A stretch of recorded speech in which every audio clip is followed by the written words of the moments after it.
Susan Short has always been regarded as one of the bravest cross-country jockeys in Ireland, and she surely demonstrates it on Menina.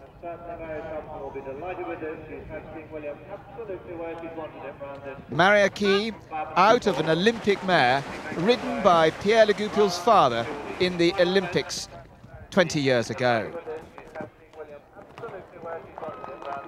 Susan Short in determined mood.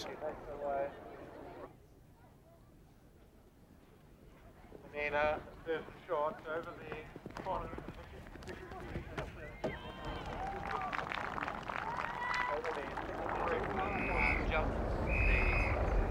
And so too one of the last major combinations for King William. Neatly over the first part of the quarry.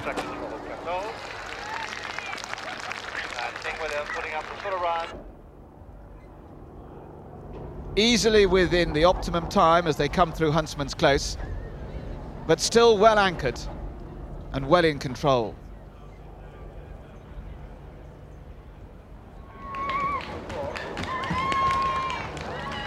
And almost treats the Huntsman Close with disdain.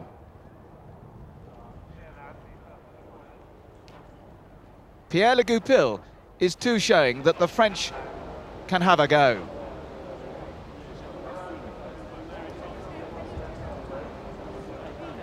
King William, with ears pricked, comes down to the last. Still keen to get on with it, but showing much more control than he has in the past.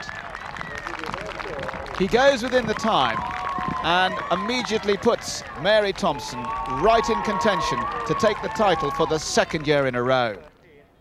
Philip Clapham has had a most disappointing and frustrating build-up to Badminton 93.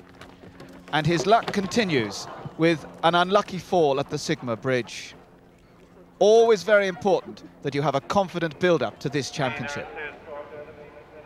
Bridget Ritchie has often been a reserve for the New Zealand team. She's left herself with a lot to do after finishing in 71st place after dressage, but it is a very capable horse across the country.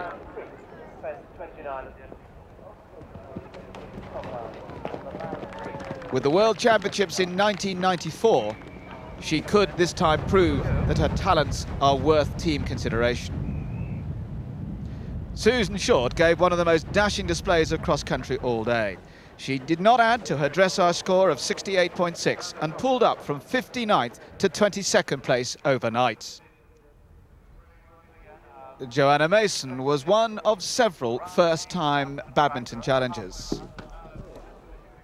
But badminton is one of the biggest tests there is in the world, and it doesn't go right for everybody. The hard work and dedication that goes into building to this big test can always lead to frustration, and that was the case for 3 refusals for Quick Frisk.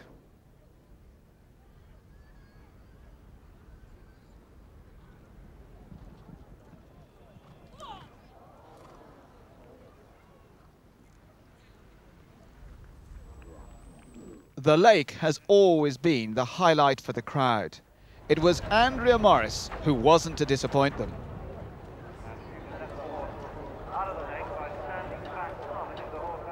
None the worse, despite their spectacular fall, Andrea Morris to the drying room, Keyspool Spectrum to the dry grounds. Erik Duvander has been one of the inspirations in the Swedish progress in the world of eventing. And he rides right on time, a horse with limited experience. And despite his anxious moment at the Diamonds, he does incur no jumping penalties.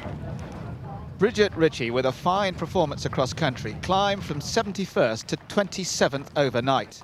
With a clear show jumping round, she finished 22nd. Despite right on time being rather fussy in the head, Erik Duvander takes them well through the sunken road. William Fox Pitt, his third badminton, but his first on Sir Michael Turner and Hackett Limited's Chaka.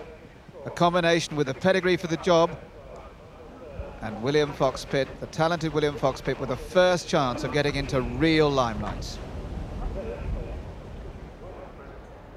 Well, the further this combination have gone, the better they've gone. Right on time has settled down and has looked more and more capable. Not foot perfect through there, but always safe.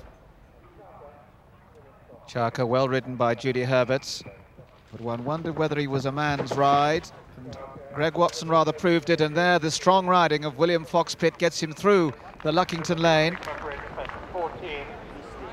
Didier Corrège from the Cadronard, the famous regiment in France.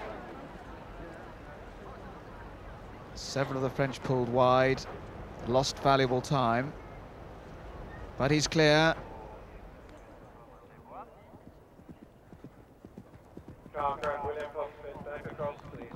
That early reminder seemed to have done Chaka a lot of good, settled in and jumped the Vicarage V absolutely out of his stride.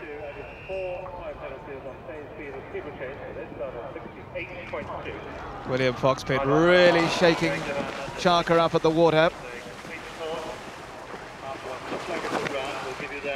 But a good piece of riding sees him safely through and onto the pickups. Well, Didier Corrège, his first Badminton, and he will have learnt a lot from that. He had 20 penalties going into the lake, but otherwise clear. Now Miranda Tulloch has had a rough ride up until now. And again, not looking full of confidence. Sharp reminder, and indeed from here on, she did well to get home clear.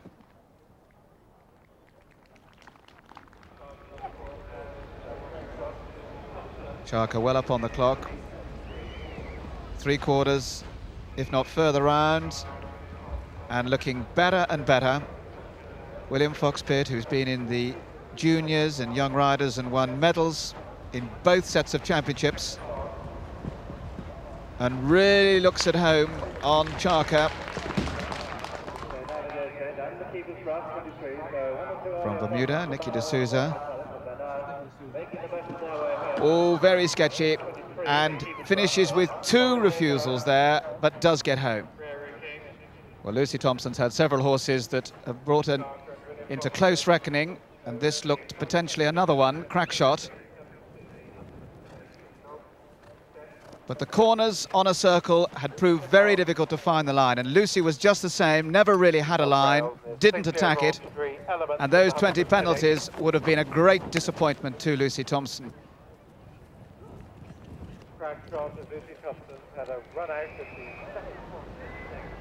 William Fox-Pitt looking to cruise home under the time. The further that combination went, the better they went, and having been in close contention in 13th place after the dressage, they added no further penalties and finished overnight in 6th place, right in contention. A performance that augurs very well for British teams of the future.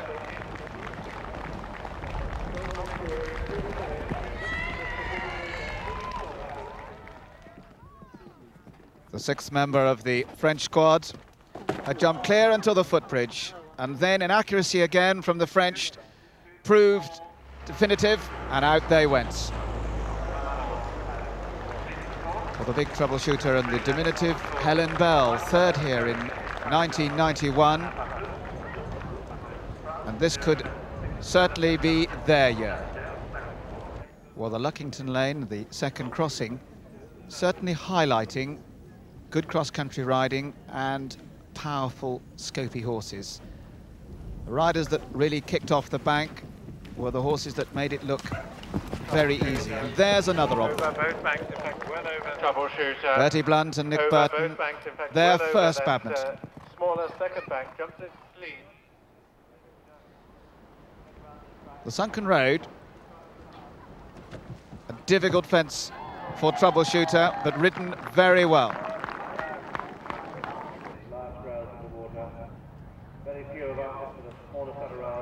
Horse really looked as if he was enjoying himself. And one of only 2 to take the most direct route out, saving time all the way. What a determined look on Nick Burton's face at his first attempt, regarded perhaps as the one rider of the new brigade to have the best chance of all, and certainly had no nerves in the first half of the course. Had done a very good dressage, to lie in 11th place. Showed a little inexperience at the bridge. Helen Bell, these days full of experience, got to know this horse very well and gets the excellent tune out of the big horse. Fiona Ventis and Oliver, who've had some great performances for Ireland, and this they hope would be a last great one, but it wasn't to be. A ducking put that out of reach. Helen Bell had forged a tremendous round.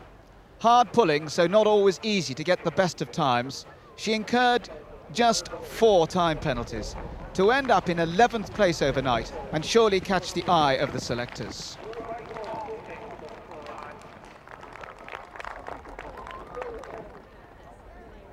Bertie Blunt had looked a little hesitant in the middle stage of the competition and was lucky in the sunken road.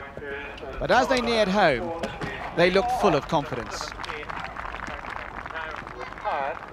The time had not looked good, but in the second half they speeded up dramatically to finish only 2.4 penalties on the cross-country.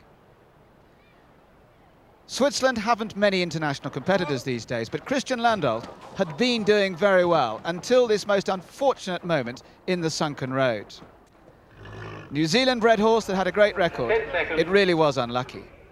A lot had been expected of the veterinary student Tim Randall, but he'd had 2 refusals and then this fall, which put him right out of favour for this Badminton.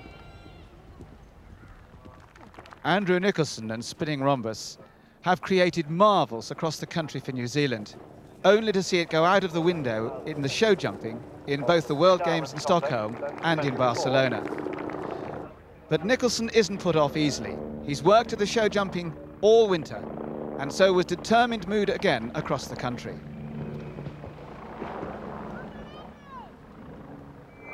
Four, three, two, one, go. Good luck. Tana Cleverley was undoubtedly on a high after her superb dressage, but it was Rodney Powell who'd walked around the cross-country and put her in inspired mood for this phase.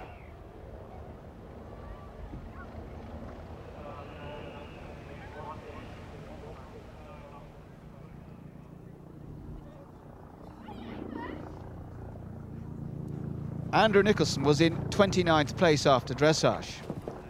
But that is nothing unusual to this Kiwi. And his ability in judgment and pace across country is second to none.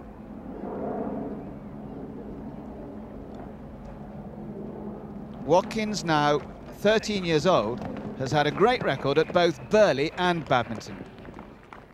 But they've never really got amongst the leaders. They have their best opportunity to date. Surprisingly, she took the long route at the first Luckington crossing, one of very few so to do. But of course, it didn't have the risks of running down the lane. 4, 3, 2, 1, go. Right behind her, those famous colours of Ginny Lang.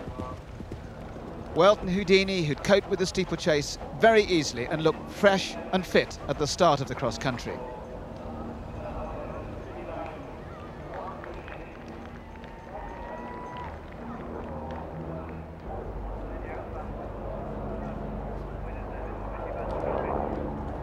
Now 2/3 of the way through the cross-country phase, it was still surprising that riders were taking the corners, despite causing quite a lot of problems. But Ginny Lang showed exactly how they should have been done, with lovely rhythm and control. That same rhythm and control, the hallmark of Andrew Nicholson across the country. His ability to jump fences out of their stride, despite little hiccups, is there for all to see. Having taken caution early on, halfway through, Tanya Cleverley begins to sit down and be very positive.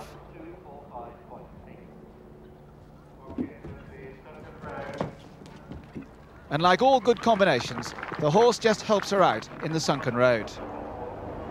A year previous, Welton Houdini had had a nasty fall at the Little Badminton Rails, but his confidence seemed to be returning.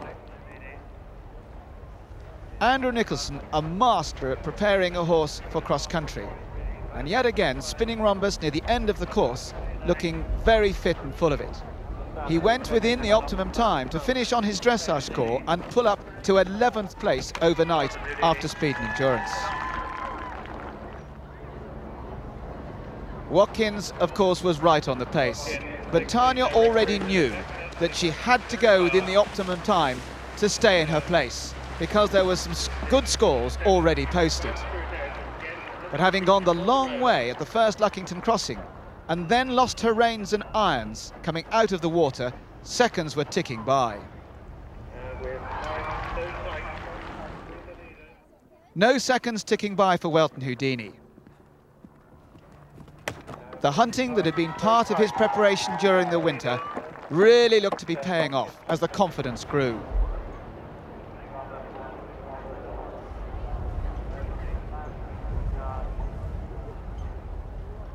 At the sunken road, we saw the laying horsemanship that she's famous for. Alex Ramus is one of the part-time riders. She is a physiotherapist nurse, and thanks to her family, still able to enjoy top competition.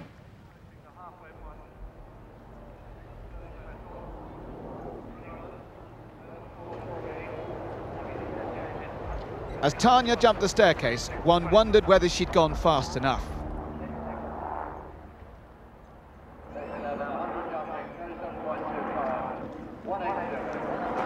An enormous jump by Welton Houdini in Lake meant that Ginny lost her reins.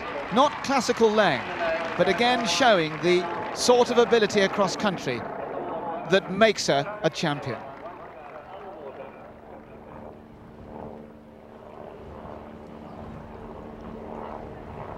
Tanya cleverly had undoubtedly taken a look at her watch and stepped the pace up from the quarry. The horse was still looking very full of it and was able to increase the pace with no problem at all. Meanwhile, Ginny Leng's pace had been very even, and the 10-year-old by Welton Crackerjack was going as well as he ever had. Ginny's line through the little Badminton rails showed that her confidence was growing in the partnership too.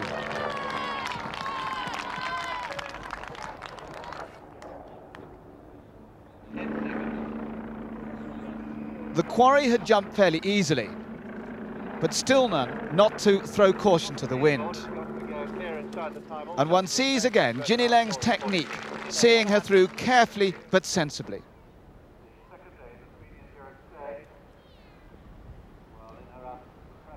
Alex Ramus and Straight Point not out for the Mitsubishi Trophy, but determined to get round, and certainly doing it well. Tanya Watkins had never been in contention for a major title before, but she did exactly as instructions, came home within the optimum time, and for a moment on cross-country led the whole competition. But Ginny Leng was powering on behind her. Even if Leng went within the time, it meant that she was just 0.2 of a penalty in front of Watkins.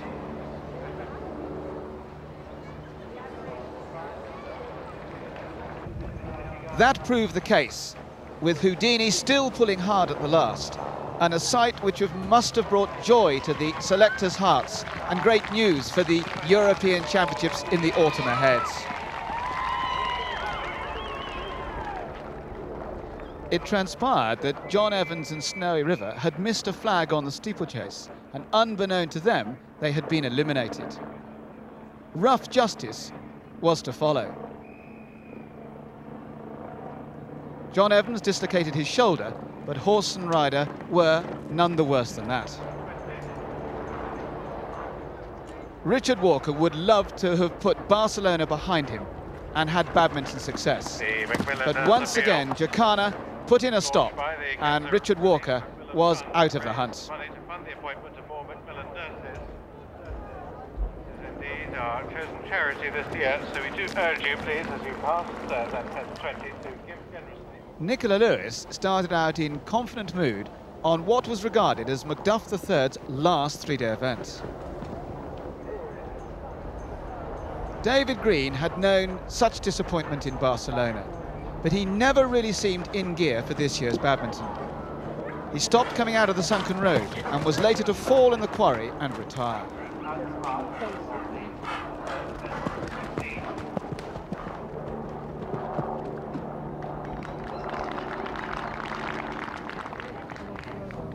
Macduff has given the former Nicola May many fine rides across country, but probably few better than this one round badminton. He had incurred 0.8 of a penalty in the steeplechase, but he was to jump a fine round.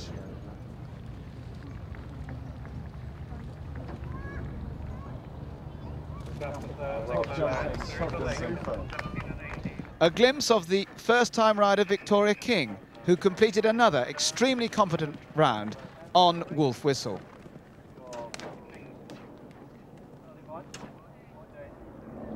Macduff III, one of the 30 horses that jumped clear over the cross-country, but she did incur 5.2 time penalties, which left her in 14th place overnight. Germany was represented by Ralph Ehrenbrink and Kildare. They had set off very strongly indeed, following a dressage of 56 penalties. Lynn Bevan's second ride was the former steeplechase Buckley Province. Much less experienced, but they incurred 20 penalties at the Diamonds and 20 penalties jumping into the lake. Ralph Ehrenbrink had gone very fast indeed, but he glanced off the palisade at the top of the staircase. That was his only jumping penalties, and he incurred 4.4 time penalties.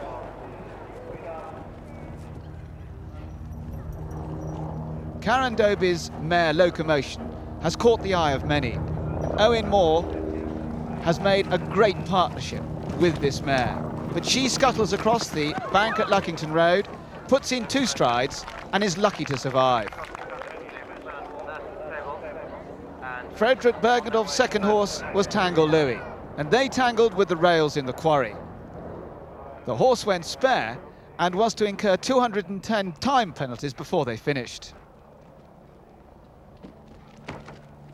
The busy Locomotion scuttles through the sunken roads, while the biggest horse of the whole competition, Sir William Alders's solo performance, starts Charlotte Hollingsworth's second ride.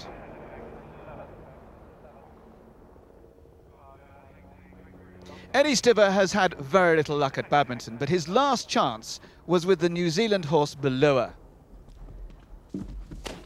And his last chance was yet another ducking.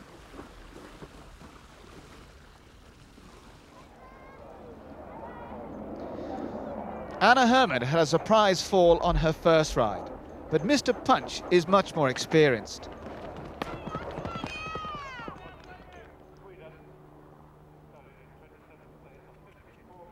Solo performance was at Badminton in 1992, but quite surprisingly, Charlotte Hollingsworth was taking him quite easy.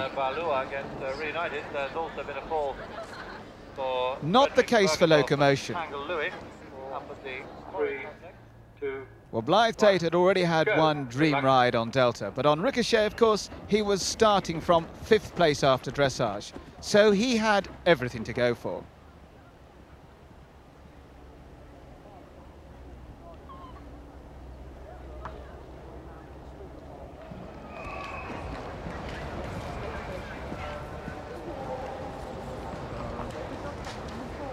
Locomotion had jumped a great round at Badminton in 1992, only to incur penalties for stepping out of a penalty zone. This time they had jumped clear, but rather surprisingly they'd got behind the clock. And as he came down to the last fence, it was already obvious he was going to be over time. Indeed, he incurred 10.4 time penalties to end up in 16th place overnight, but the mare had been as game as ever. Blythe, for the second time at the Diamonds, demonstrated why it may have been better for Moore to go straight down through the middle. To Punch, the 3 Diamonds complex, fence 4.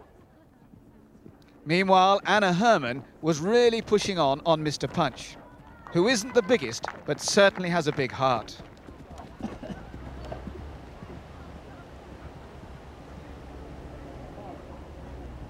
Charlotte Hollingsworth showed how her confidence was growing by sensibly pulling left at the top of the staircase to give Solo Performance room to get out without penalty. A sensible and quick piece of thinking.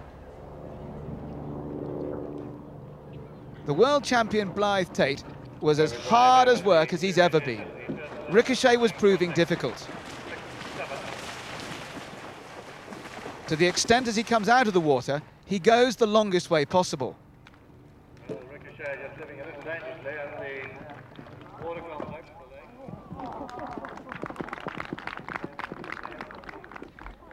Mr. Punch was still clear, and Anna Herman was looking like clocking up a double clear round, which is going to bring her right into the reckoning. Mark Barry is one of the talented younger Irish riders. He'd had misfortune on his first ride and then misjudged his line to have 20 penalties coming out of the lake.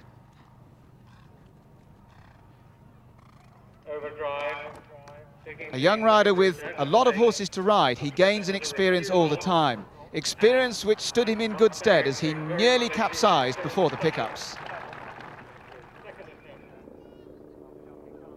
Pippa Nolan has had a tremendous success in the last year, but at the big events she's never really come to the top. And Badminton again, I'm afraid, was the same story.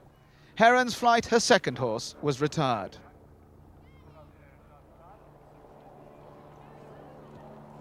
So to the last competitors. Mark Todd on the late Mary Patrick's Just an Ace. A horse that was thought perhaps good enough to take the honours. He started off, of course, just 0.4 of a penalty behind the leader. Could he stay there?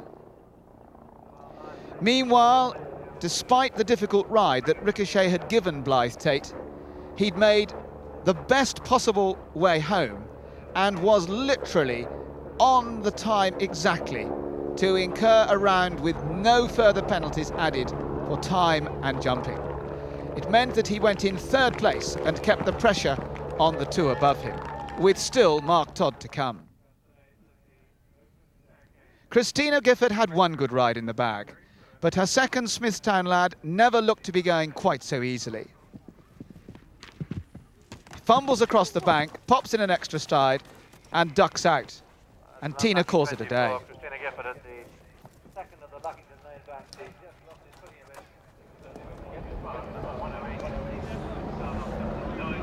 Meanwhile, Mark Todd was giving us one of the exhibition rounds on Just an Ace.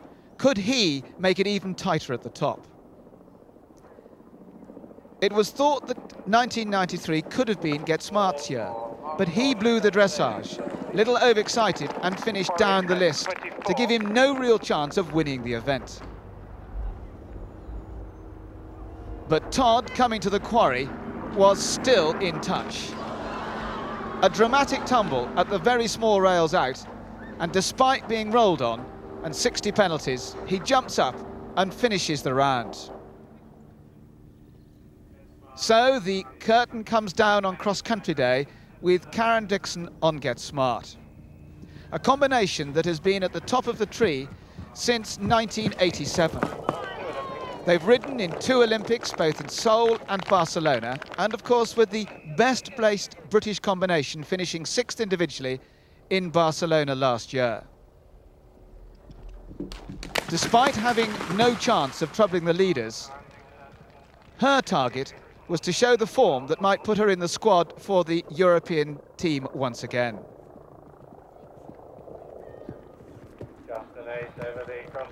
Get Smart, who's now 13 years old, has been round Badminton 4 times, never being lower than 10th in those 4 occasions.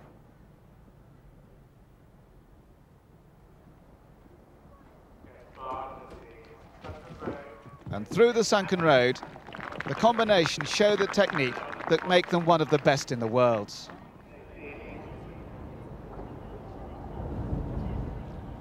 Although Karen disputes it, water is thought to be one of the Achilles heels of this lovely horse, but Certainly not this year, if at all. He took the longer route and played safe. But as is always, a top rider needs support and backup, and Karen's mum, Elaine Straker, has given enormous wisdom. This horse for many regarded as the ideal stamp, and he really has proved as tough as nails. Made an error, but Karen sat up, recovered well, and the horse was on target for yet another clear round around Badminton.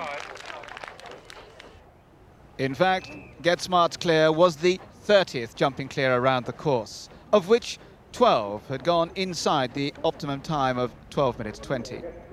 A very good competition and a great day for the sport. A day in which some of the well-known names have proved as good as ever.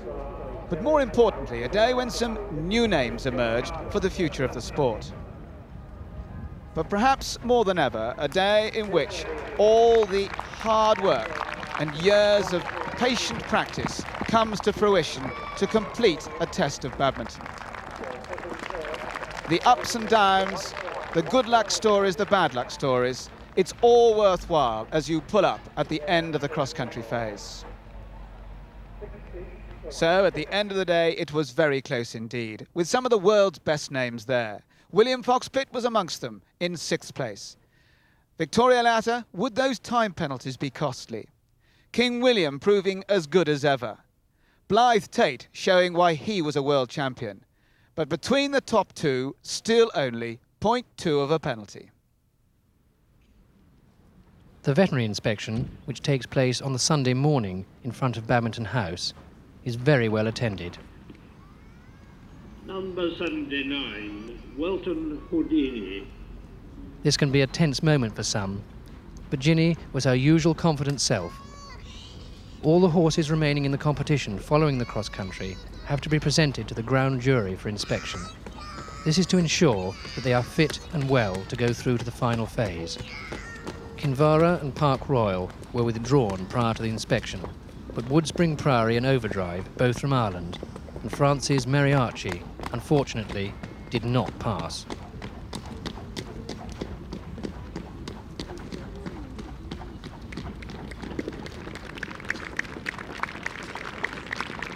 Welton Houdini passed. That left 48 competitors to jump in the main arena. Well, we joined the World Classic three-day event at Badminton in the last 6. £20,000 to the winner, and the most beautifully designed championship trophy designed by Judy Boyd, all at stake. And William Fox-Pitt and Charker in 6th place overnight on the score of 51, just 8 marks behind the overnight leader Ginny Lane.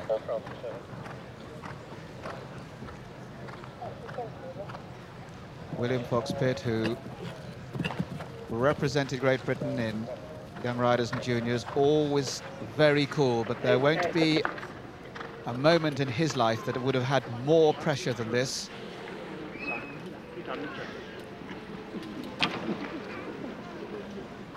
A student at Oxford University, but he's made time to make a partnership.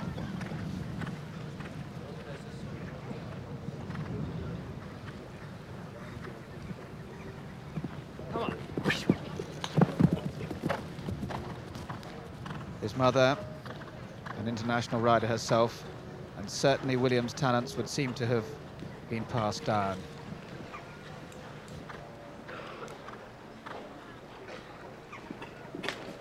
Oh, just loses his rhythm there, puts in an extra stride, and it's so close, 8 marks between the top 6, that put William down into 7th place on 56.25 penalties. Well, Anna Herman on Mr. Punch and Marie-Christine Duroy for France both jumped clear, so they retain their overnight placings, which very much put the pressure on Victoria Latter and Chief. Originally brought out by New Zealand show jumper Marion Hayne, And there's Mary Thompson, probably a nervous Mary Thompson, waiting out in the collecting area. Victoria Latta then bought this horse from Marion Hayne, and probably Victoria's weakest link, or weakest phase, but she has worked on it to great effect. She was a lawyer, gave up her job, and has concentrated for the last 2+ years on making it to the top. Chanced her arm, but they really are a combination. One helps each other when it matters. And they certainly did that through that combination.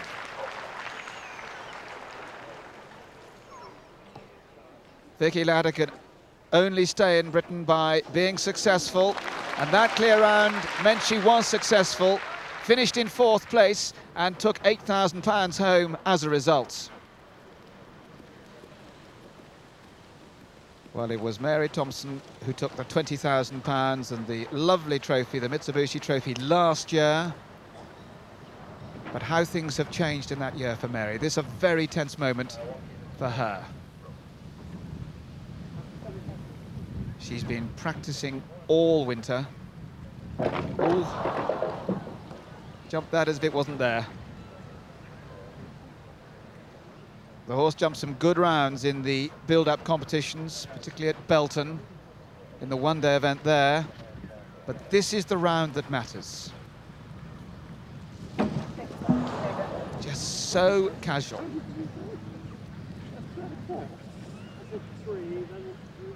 Steve Hadley, who has worked so hard with Mary.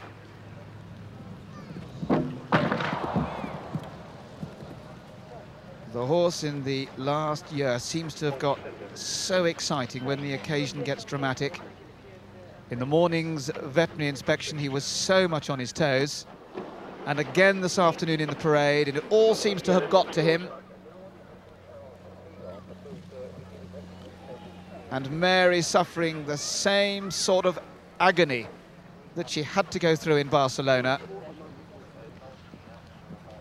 But this time it's probably much more crucial, because King William's future, as far as an international horse is concerned, was very much on the line.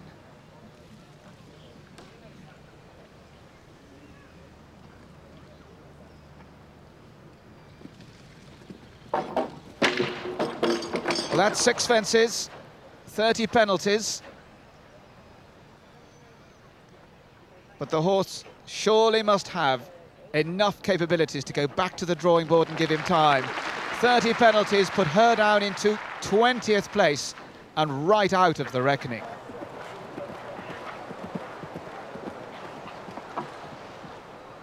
Well, Blythe Tate has always been used to putting pressure on.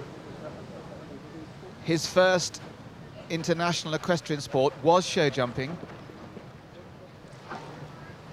And it really has stood him in very good stead. It certainly did when he won the world title. It certainly did when he was the bronze medalist in the Olympic Games. Could he win the individual title that's eluded him so far? A clear round would put the pressure on and delight his sponsors, Team Tuggy. Blythe's performance across the country was outstanding. A dream of a ride on Delta, probably the most copybook of 1993.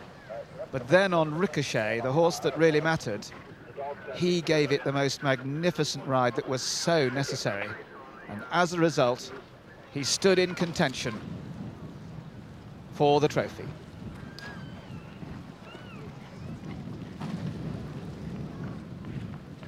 Cool, calculated, accurate. All the things that win gold medals.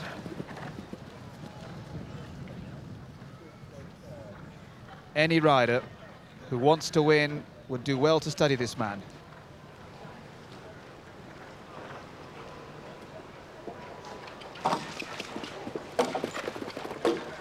Again, it's the Blythe Tate magic that's helping. He hasn't let Ricochet put a foot wrong. One left. And that really puts the pressure on. He remains on 44.8, and that is less than a fence behind the two above him. So the facts were quite clear for Tanya Cleverly. It had to be clear to stay in her second place, and of course it meant that she could then win. She wouldn't have the experience of the pressure of occasion like this, but she would have had many, many people behind her.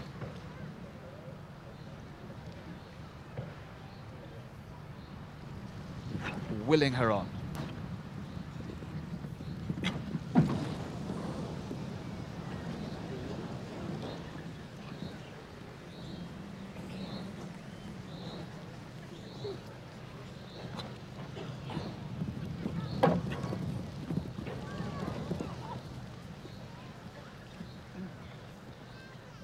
Tanya in the ring, keeping pretty cool, and the one to come looking exceptionally cool.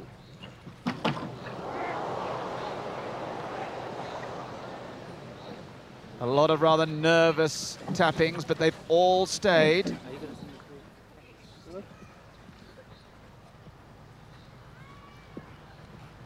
$16,000 to the second, $20,000 to the winner, but if she drops down, 12 to the third.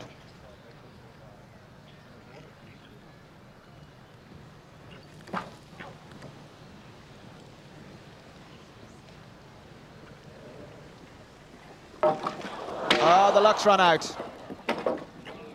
Tanya had really tried very hard to put him on the spot all of the way. And there's Blythe Tate wondering whether he could win the title. Well-ridden round under extreme pressure means Tanya Cleverly dropped one place down into third place, finishing on 48.20. Well, one thing that was very evident in the final show jumping phase was that the speed and endurance the day before had left the horses in marvellous condition. They all looked very bright, very well.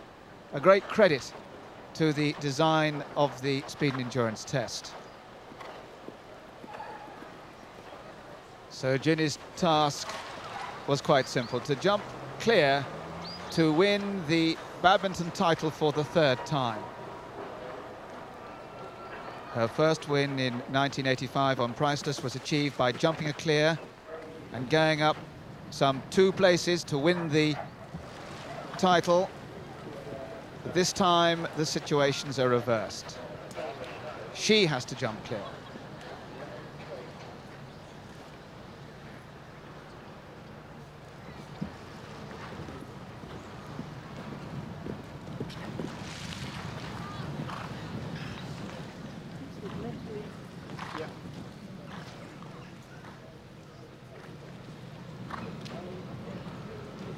The one secret of success of Ginny over the long success story she's had is that she, through her technique, eliminates the risk of error to the very minimum. And that's where anyone would look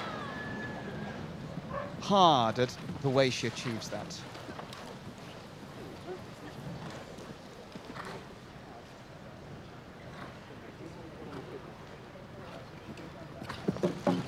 Show jumping had always been a forte for Ginny, and another round out of the copybook, out of the textbook.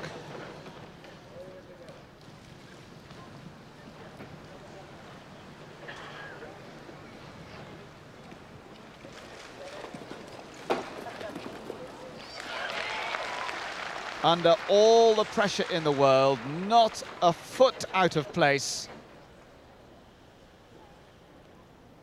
And Ginny Leng won the title in the classic style that has made her world-renowned.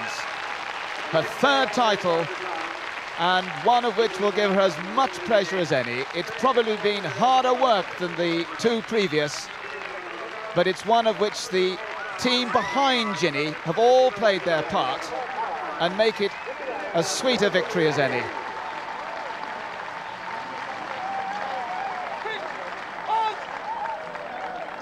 The joy is there for all to see. And there the magnificent trophy shows us the final results. France having their best result ever in the history of the competition. Victoria Latter again showing her prowess within the sport. Blythe Tater's world champion just being pipped by the Mitsubishi champion Ginny Leng and Welton Houdini.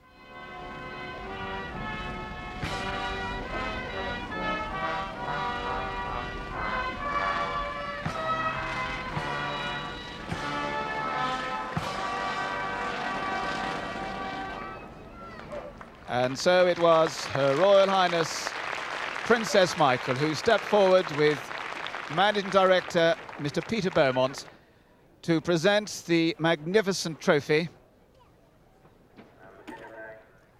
And with Ginny, her mum, and also representatives of Citibank who've done so much to support Ginny. And a win which comes at a very good time for Ginny's sponsors. A great occasion worthy of Badminton 1993.